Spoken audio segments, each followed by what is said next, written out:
Exam time table ஸ்லிப்ல வந்துருச்சு. All the best.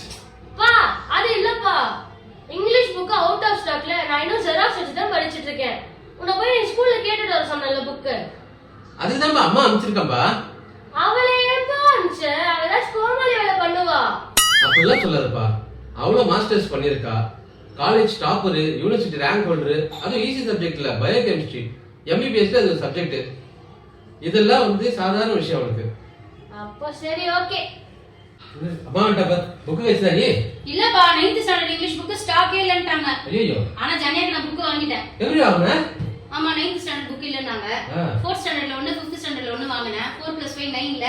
இந்த ஜனியா நல்லா படிக்கணும் சரியா?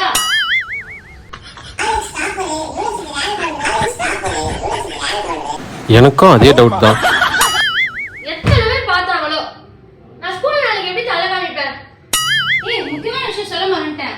ரூபி மிஸ் தான இங்கிலீஷ் மிஸ்? ஆமா ஆமா, அவ பார்க்கலல. நீ வேற, நான் டக்குனு இந்த ஆல்டர்னேட் ஐடியா பண்ணதும் இந்த புக் கொடுத்ததே அவங்க தான். என் அறிவுல மிரண்டு போய் ஸ்டூடெண்ட் பேர் என்ன, ஸ்டூடெண்ட் என்ன செக்ஷன் கேட்டு எழுதி வர வச்சுக்கிட்டாங்க.